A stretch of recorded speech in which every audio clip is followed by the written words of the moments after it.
Mining అక్రమాలపై house committee వేయాలంటూ BRS ఎమ్మెల్యేల నిరసనతో సభలో గందరగోళం నెలకొంది.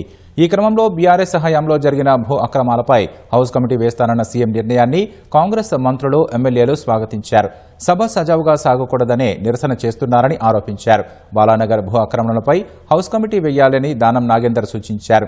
నిజాయితీ ఉంటే హౌస్ కమిటీకి బీఆర్ఎస్ నేతలు అంగీకరించాలని కడియం శ్రీహరి అన్నారు. బీఆర్ఎస్ నేతలు భూ కబ్జా చేసినట్లు ఆధారాలు ఉన్నాయని, నిరూపించకపోతే రాజీనామా చేస్తానని నాయని రాజేందర్ వ్యాఖ్యానించారు. బీఆర్ఎస్ పాలనలో వేసిన 3 హౌస్ కమిటీల నివేదికలు ఏమయ్యాయని డిప్యూటీ సీఎం భట్టి ప్రశ్నించారు.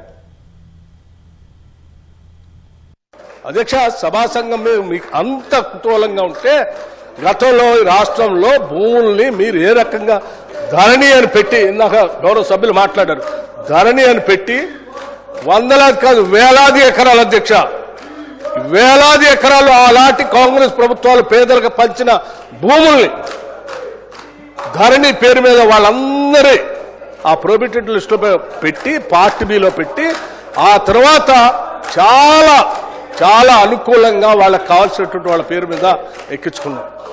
చాలా మంది వ్యక్తులు వ్యక్తిగతంగా ఉన్నటువంటి ఆస్తులను కూడా అడ్డగోలుగా బెదిరించి రాపిచ్చేసుకున్నారు, బ్లాక్ మెయిలింగ్ చేసి. దానికి సంబంధించి ఏం చెప్పారు ముఖ్యమంత్రి గారు? ఎస్, మీకు నిజంగా హౌస్ కమిటీ కావాలంటే చెప్పండి, బాలానగర్ లాంటి భూములు కానీ కోట్లాది రూపాయలు విలువ చేసేటువంటి భూములకు సంబంధించి కానీ హౌస్ కమిటీ వేస్తా అన్నారు. ఫైన్, ముఖ్యమంత్రి గారిని నేను స్వాగతిస్తా ఉన్నాను. ఏంటి మీరు చెప్పినట్టు 10 ఏళ్లు హౌస్ కమిటీ వేసి అసలు ఎటువంటి మీటింగ్లు జరగకుండా, ఎటువంటి నిర్ణయాలు జరగకుండా 10 ఏళ్లు హౌస్ కమిటీకి సంబంధించి ఏది సభలో పెట్టకుండా ఉండేటట్టు కాకుండా గౌరవ ముఖ్యమంత్రి గారు, మీరు అట్లా కాకుండా మేము వెంటనే హౌస్ కమిటీ వేస్తాం, 6 నెలల్లో పూర్తి చేస్తాం, లేకపోతే ఇంకా కావాలంటే 2-3 నెలలు అవకాశం ఇచ్చి పూర్తి స్థాయిలో చేసి చాలా ట్రాన్స్పరెంట్గా హౌస్లో పెడతా అంటున్నారు. ఎస్, ఒప్పుకోండి,